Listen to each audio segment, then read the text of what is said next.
Hello बच्चों, आज हम कक्षा 9 के कबीर दास जी की साखियाँ पढ़ेंगे। उससे पहले हम कबीर दास जी के बारे में कुछ जान लेते हैं। कबीर के जन्म और मृत्यु के बारे में अनेक किंवदंतियाँ प्रचलित हैं और कहा जाता है कि सन 1398 1398 में काशी में उनका जन्म और सन 1518 के आसपास मगहर में देहांत।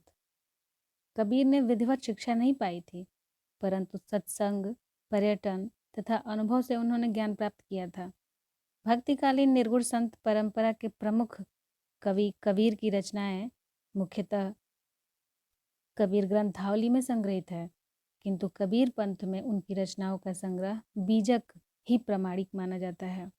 कुछ रचनाएं गुरु ग्रंथ साहब में भी संकलित हैं। कबीर अत्यंत उदार, निर्भय तथा सद्गृहस्थ संत थे। राम और रहीम की एकता में विश्वास रखने वाले कबीर ने ईश्वर के नाम पर चलने वाले हर तरह के पाखंड, भेदभाव और कर्मकांड का खंडन किया। उन्होंने अपने काव्य में धार्मिक और सामाजिक भेदभाव से मुक्त मनुष्य की कल्पना की। ईश्वर प्रेम, ज्ञान तथा वैराग्य, गुरु भक्ति, सत्संग और साधु महिमा के साथ आत्मबोध और जगत बोध की अभिव्यक्ति उनके काव्य में हुई है। कबीर की भाषा की सहजता ही उनकी काव्यात्मकता की शक्ति है। जन भाषा के निकट होने के कारण उनकी काव्य भाषा में दार्शनिक चिंतन का सरल ढंग से व्यक्त करने की ताकत है। अर्थात एक तरह से कहा जाता है कि कबीर की कोई भाषा नहीं थी, कहा जाता है कि कबीर की भाषा सदुक्कड़ी थी। ठीक है, और सामान्य लोग उसको साधारण तरीके से समझ सकते हैं। तो चलते हैं, साखियाँ पढ़ते हैं। सबसे पहला, मान सरोवर सुभर जल, हंसा केली कराय, मुक्ता फल मुक्ता चुगे, अब उड़िया न तन जाए।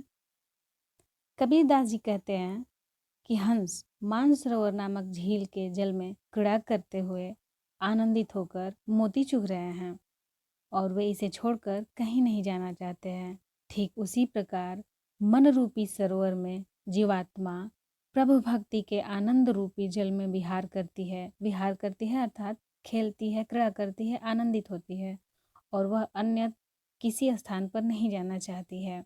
कहने का अर्थ यह है, यदि मनुष्य खुद को ईश्वर भक्ति में लीन कर ले तो जो आनंद प्रभु की भक्ति में मिलेगा वो कहीं और नहीं मिलेगा और उसी भक्ति रूपी आनंद से मनुष्य तृप्त होता रहेगा। अब कबीर दास जी की दूसरी दोहा पर चलते हैं। कबीर दास जी कहते हैं, प्रेमी ढूंढत मैं फिरो, प्रेमी मिले न कोय, प्रेमी को प्रेमी मिले, सब विषय अमृत होय। कबीर दास जी कहते हैं कि मैं सच्चे ईश्वर प्रेमी को ढूंढता फिर रहा हूँ, पर ऐसा प्रेमी मुझे अब तक नहीं मिला जिसे मैं ढूंढना चाहता हूँ। कहने का तात्पर्य यह है कि कवि सच्चे ईश्वर भक्ति को ढूंढ रहा है।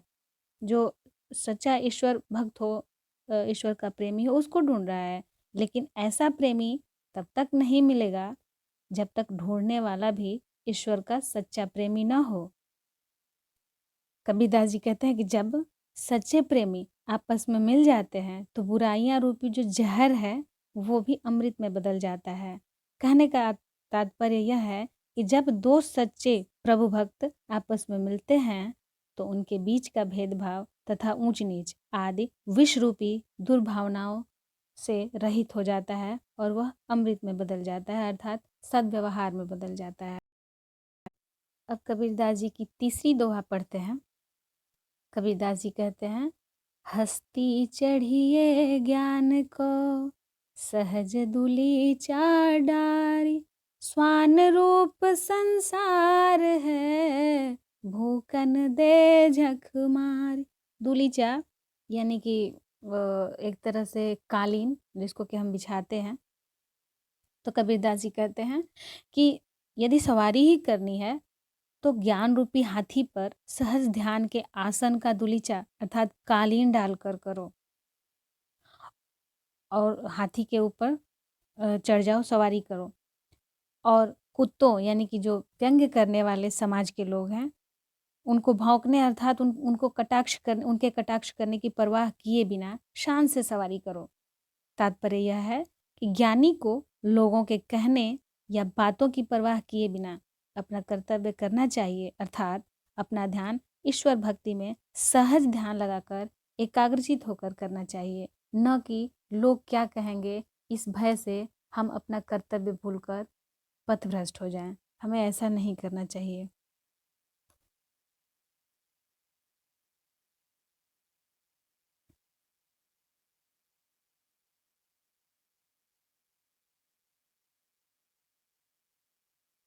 अब कबीरदास जी की चौथी दोहा को पढ़ेंगे हम।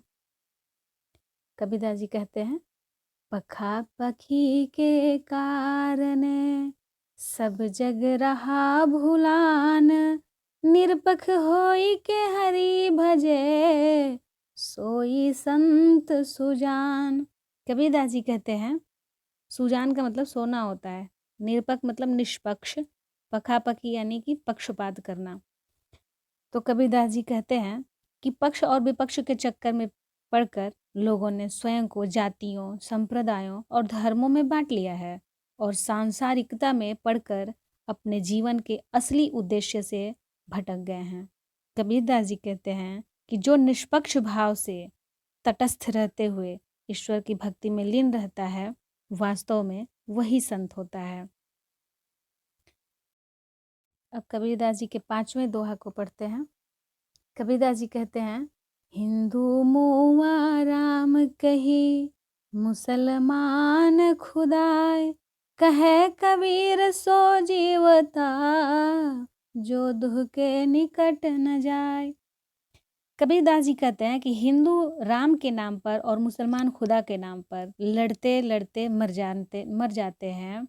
कबीरदास जी कहते हैं कि इस संसार में वही जीवित रहता है या जीने का अधिकार रखता है जो इन दोनों के पास नहीं भटकता, अर्थात जो धर्म या जाति जैसे भेदभाव को नहीं मानता, उसी का जीना सार्थक है। कहने का तात्पर्य यह है कि जो राम खुदा दोनों को एक मानता है, वही ईश्वर की सच्ची भक्ति करता है और अंत में मोक्ष को प्राप्त करता है। बच्चों, आगे के दो दोहे हम अगली वीडियो में बताएंगे। ये वीडियो कैसा लगा, हमारी व्याख्या कैसी लगी, कमेंट बॉक्स में आप ज़रूर लिखिएगा। अगर अच्छी लगी हो तो सकारात्मक, और बुरी लगी हो तो नकारात्मक कमेंट दे करके हमें ज़रूर बताइएगा कि ये वीडियो कैसी लगी। धन्यवाद।